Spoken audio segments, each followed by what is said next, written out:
And from 1967 to 1980, she was able to be project director of 5 major excavations of Neolithic sites in Southeast Europe.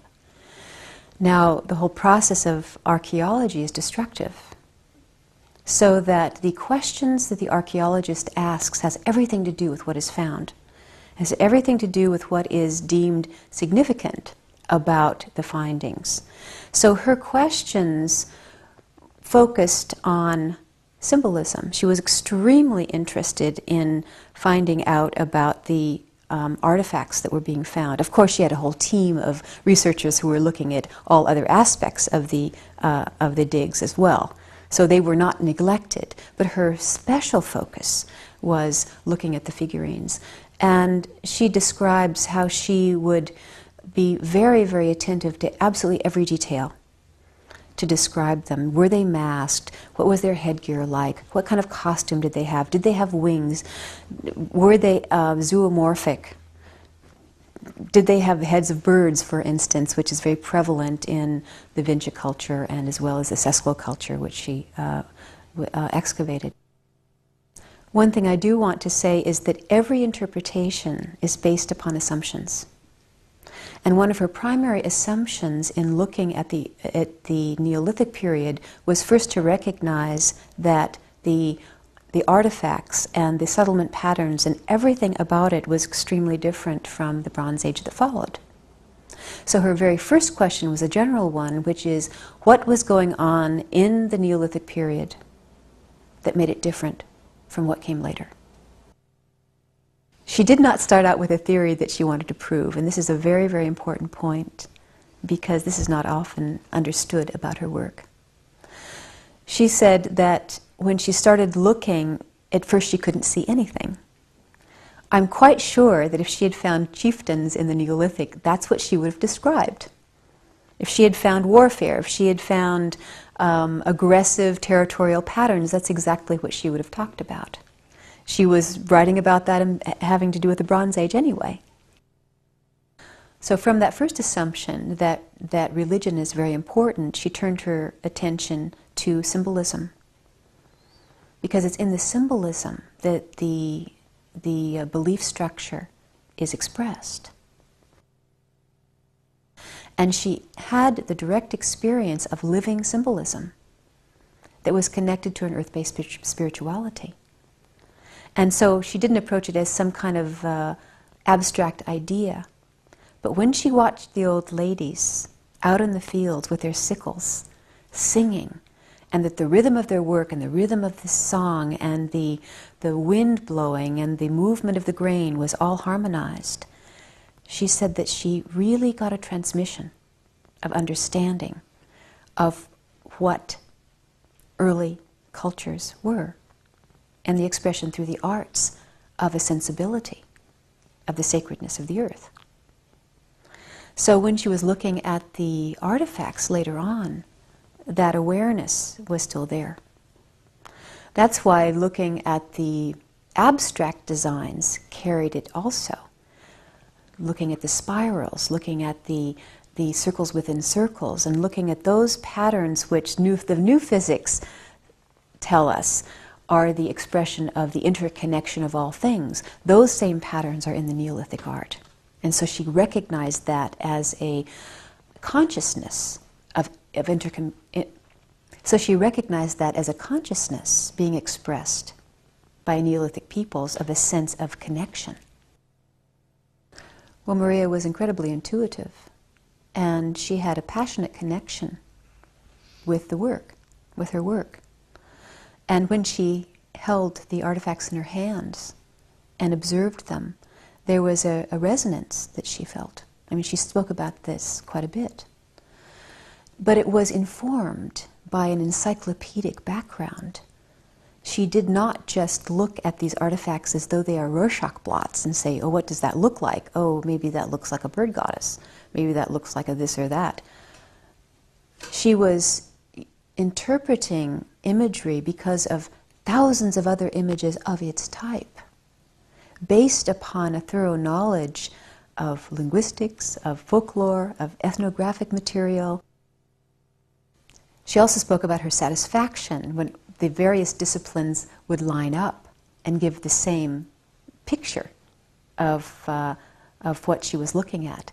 And she said, that's my satisfaction, to find out what this means.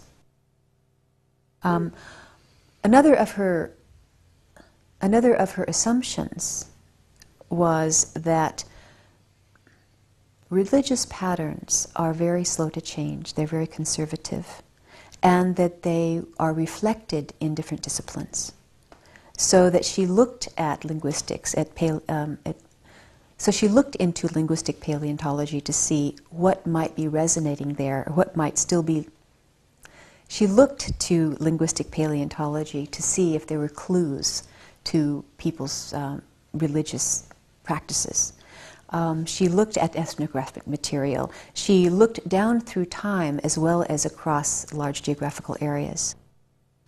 There's a review of the Civilization of the Goddess that Ruth Tringham did, in which she criticized Marija for speaking in a voice of authority. And I think it's quite interesting for a feminist to be criticizing another scholar for speaking in the voice of authority, to have her own personal authority.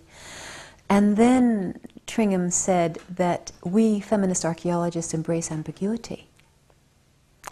Well, it's very easy not to be criticized if you don't say anything definitively. Then you can be safe. And I think that a lot of scholars are quite afraid of being criticized. And Marija did leave herself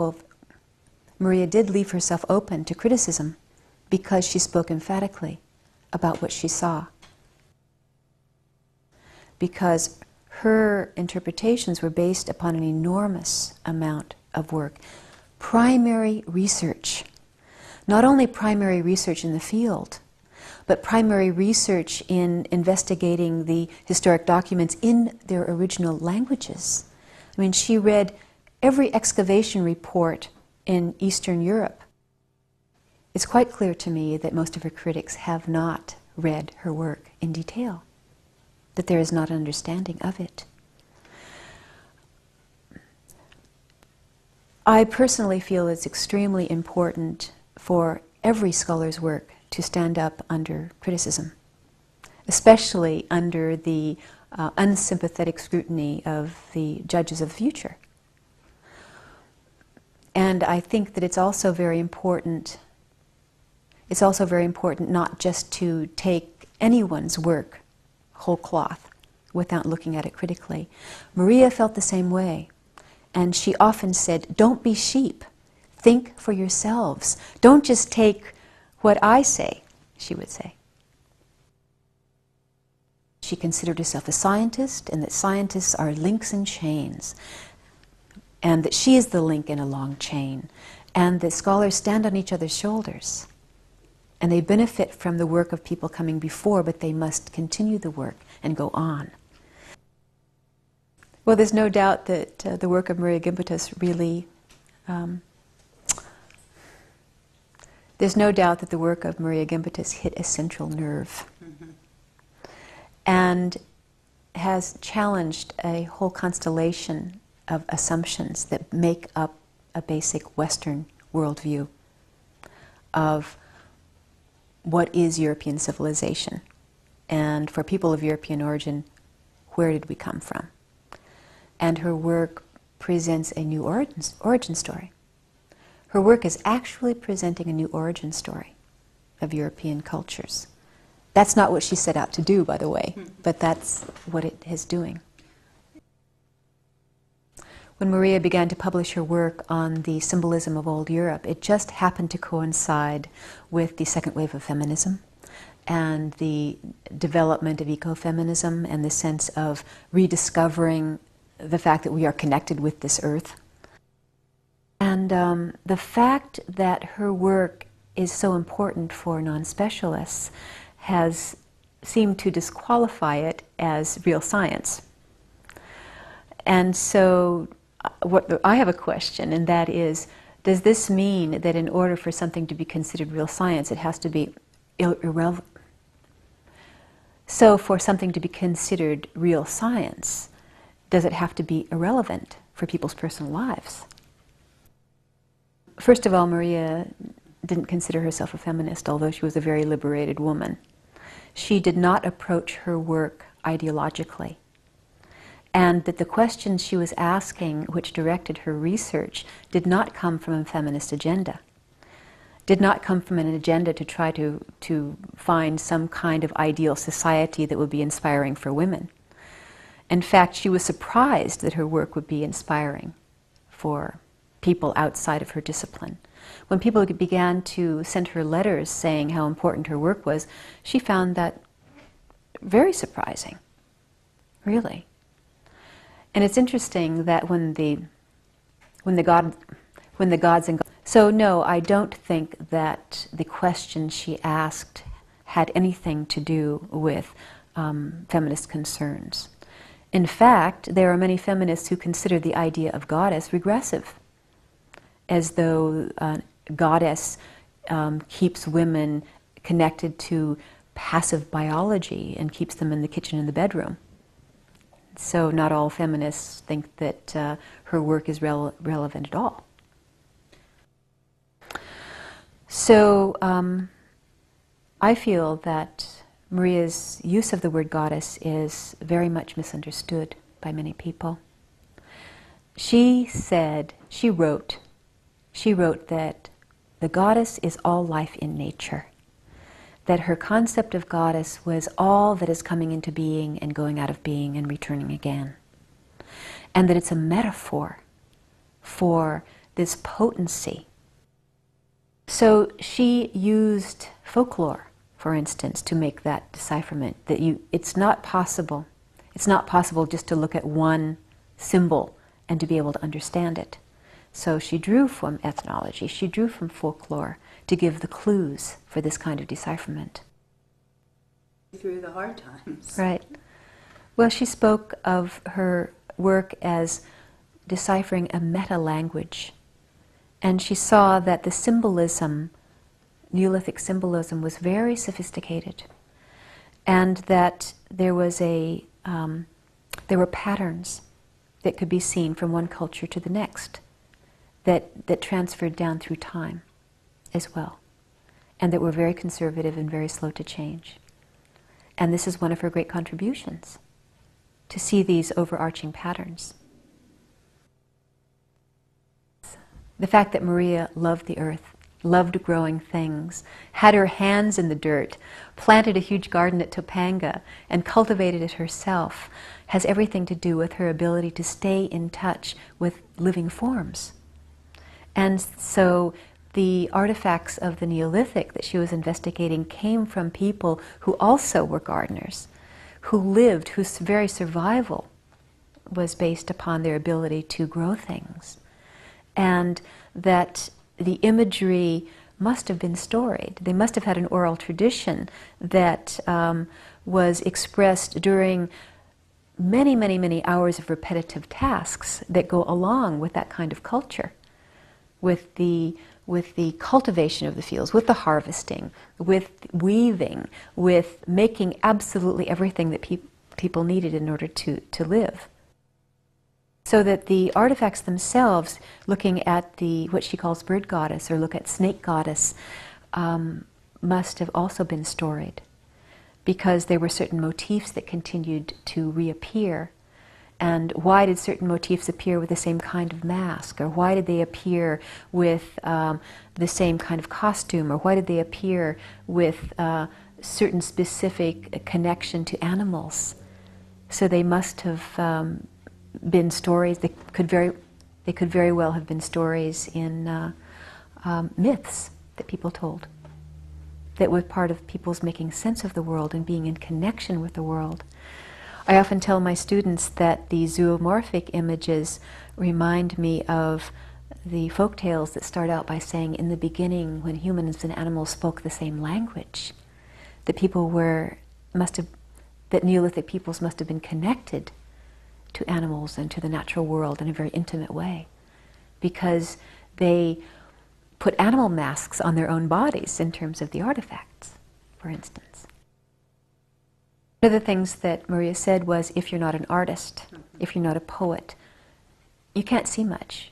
You can just be a technician, and that's what interests many people.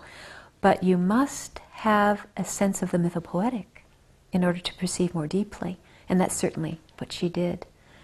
I would say that the very elegant surface description, which is done in archaeology, is very important, but that to do the kind of interpretation that Marija did takes a perception that is akin to a quantum perception, to look beneath the surface, to the interconnection of patterns within patterns within patterns.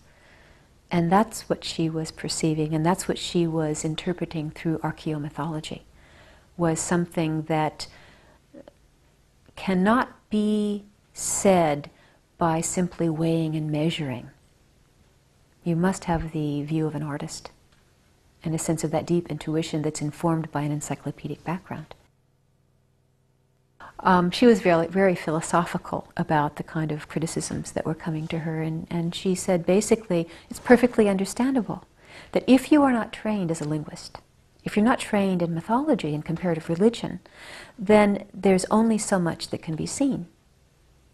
And that she figured it would take 35 years for archaeology to begin to accept really what she had to say. Well, 10 years has gone by, so maybe we have another 25 years. I think, of course, it did affect her, but it didn't make her change her direction. I mean, look at what she'd been through. She'd lived through the war. She'd lived through not having enough to eat. She'd lived through occupations in her own native Lithuania. I mean, what did it matter that some of her own colleagues who didn't understand her work were critical of her? One of the things that Marija pointed out, one of the things that really needs to be understood is that the old European cultures were long-lived, and that when you have culture systems that last for many hundreds of years, up to 2,000 years, without being disrupted, that allows the possibility for very refined cultural development that does not happen overnight. But what can happen very soon is that the cultures can be disrupted and destroyed. And so that the disruption that took place in Europe between the end of the 5th millennium BC to around 2000, no. So the disruption that took place over a 2,000-year period, roughly between 4,500 and 2,500 BC, made it possible for very radical transformation to take place. The cultures, the stable old European cultures, were disrupted, that left them open to influence by very different culture systems. When they were disrupted, they were then open for influence. And Marija talks about the incoming Kurgans as a collision of two very different culture systems. And I think it's very important not to talk about the old European and Indo-Europeans as the good people and the bad people. That this is part of a cartoon that is so easily dismissed.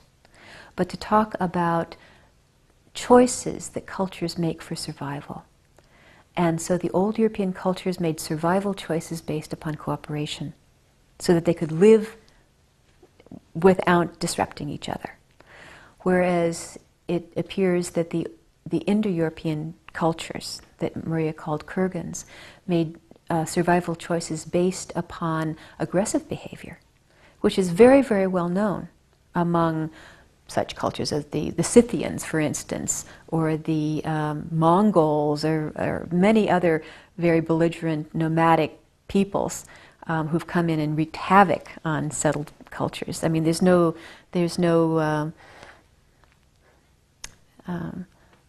problem with scholars accepting that. But when it comes to the origin story of Europe, I think that's when it's difficult to accept another story. The hypothesis postulates three major waves of incoming Indo-European speaking peoples, and that their very presence into Europe caused a shockwave of the movement of old European peoples. The settlement sites that had been inhabited for many hundreds of years, up to 2,000 years, were suddenly settlement sites which had been inhabited for many, many hundreds of years were abandoned. And people left as refugees and hit up against other settled peoples, which hit up against other settled peoples. And so there was a disruption that had a ricochet effect all through Europe that has been described by other scholars as a Balkan Dark Age, which descended. If you read the epics, if you look at the art, if you look at what's on the pottery, look at the writings of Homer, what you can see there is that there was a conflict between the old earth deities and the sky deities. Well, of course, that the earliest basis of European civilization is an earth-based spirituality. That people lived like many indigenous peoples all over the world with a sense of venerating the natural world. Things that she did, which was very important, was to stimulate scholars to think in new ways. She recognized that the transition that took place between the Neolithic and the Bronze Age was critical in terms of the development of European culture. And that scholars weren't necessarily looking at that as any important time. One day I was in her bedroom, which was her study, which was her library, and I heard her muttering to herself, and I kind of opened up my ear, and she was saying, "The door. Yes, now I understand." And I said, "What, Marija? What door?" She was meditating on this image of the bird that is a vessel, actually. I think it's a little birdhouse, because on the back there's a circle of a hole for the birds to come in and out, and on the front of the body of the bird is a beautiful labyrinth. This is Vincha from the 5th millennium BC. And where the vulva would be is a symbolic door, and she was meditating on that, saying, "Ah, yes, the door, now I understand." That it's that place that in the body of the bird that contains that labyrinth, that is that mystery realm, the realm of the mysterious womb waters. Also in there is that door, that place of birth, but also the place of receiving back in death. And it was so moving to me that she would have that as her meditation. Excellent. So I would go and visit her, and we'd be working on one thing after another. There was so much to be done in organizing her papers and sending out correspondence and editing pieces or whatever it was. And one day, this is before she became bedridden, she said, now I'm cutting the threads. And I was always saying, "What?" Say that again. "What is it you just said?" She said, "Now I am cutting the threads." And it was such a moment for me to realize that it was such a complex relationship that she had with her work. And she was so dedicated to it throughout her entire life.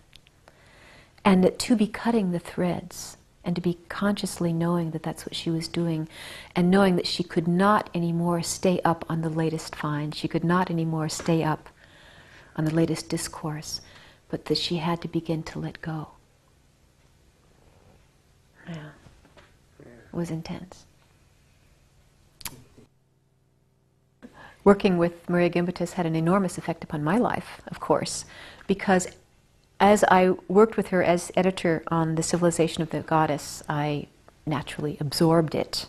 And as it came into my system, I began to feel myself going through profound changes. So I wanted to say another thing too, is that Marija was extremely generous. She was radiant with her generosity, but she could also be incredibly fierce.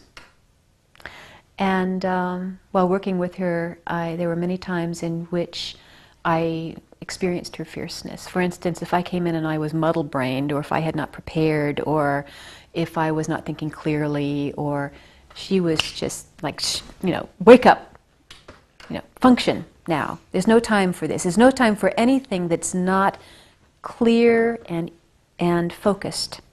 Or if I would be sitting by her bed for a few moments too long without being engaged in something that would further the work, it was like, that's it, you're wasting time. well, coming from a Calvinist background myself, that made perfect sense, and I was really very happy to be reminded of that. I mean, that suited my system, actually. But she was not always easy to be with. And if one didn't have the right disposition or the ability to take criticism, then, we couldn't last too long working closely with her, right? But that was perfect for me. And I feel like she's still sitting here. And that she's my Baba Yaga. The Baba Yaga, who's the Russian witch, the one whose house is on raptors' feet, whose little cottage is encircled with bones, and whose skulls light up as her stars, that cosmic goddess of death regeneration, who gives impossible tasks to the young woman who comes to her. So the giving of impossible tasks is something that really did spur my development. And she's still giving impossible tasks. So I feel like my work is cut out for me for several lifetimes to come. Yeah. And I suddenly realized that he didn't realize that the person sitting next to him was Marija Gimbutas. And so I said, well, may I introduce you to Marija, who's sitting right next to you? And he turned and looked. He blanched white, and he almost fell out of his chair. He was so shocked. And later she said, they think I'm already dead, but I'm alive, I'm alive. And then he took me aside later and said, but we honor her in Korea because her work on the Bronze Age cultures, her big book on Bronze Age cultures, stimulated archaeology in Korea. And we went to Palanga, the little seaport town by the Baltic where her mother had dipped her in as a kind of a pagan baptism after she was born. And we were walking out into the village one day, and it was the beginning of the summer festivals, and there were some older people that were dressed in costume, and they were singing and dancing and so on. And all of a sudden somebody ran up and said, Marija Gimbutas is here. And then someone else ran up and put some flowers in her hand, and suddenly these older people, probably in their 60s and 70s, who were in these costumes, made a circle around her and began to sing.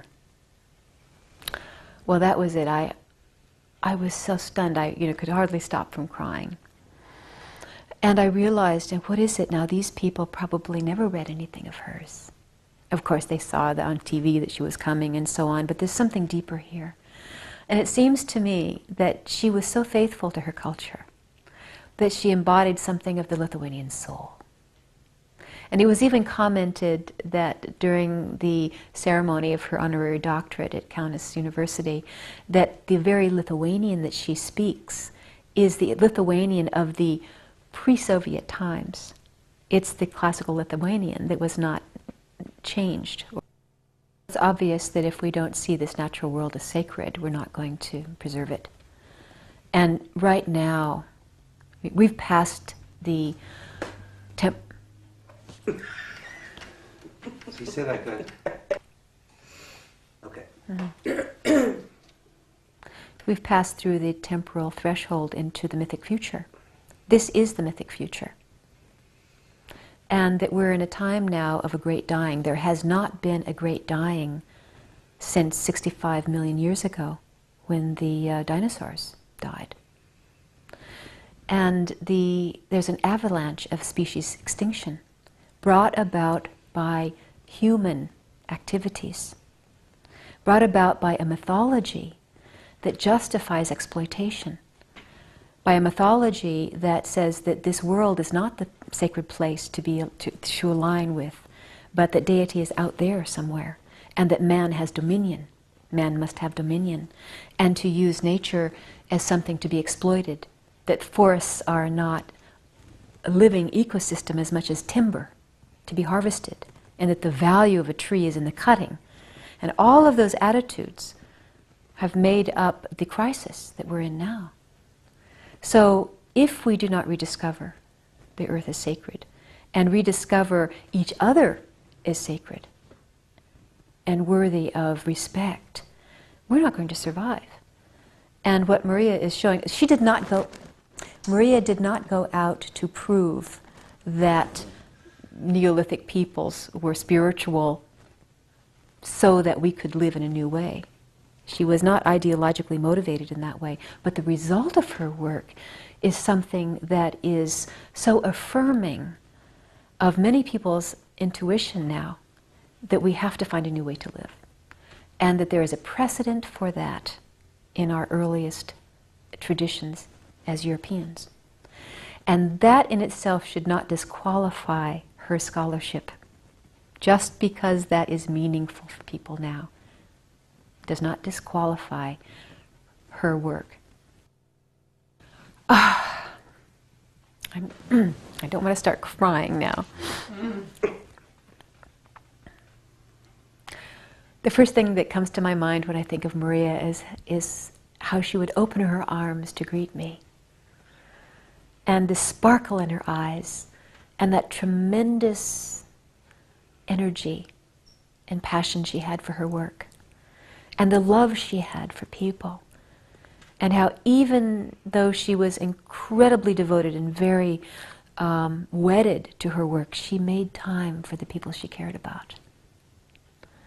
That she was a woman, that she was a mother, that she was a lover, that she liked to put her hands in the dirt, and that she loved flowering things. That she was a nature woman, and she was also extremely refined. She loved art. She said as a child, not only as a child, but all through her life, she couldn't live without music, without theater, without artistic expression. And that she loved the interconnection of things. She loved to be able to perceive the translation of symbolism from one discipline to another. And that she was passionate. And she used that word to describe herself. She said, I was passionate to know more. So.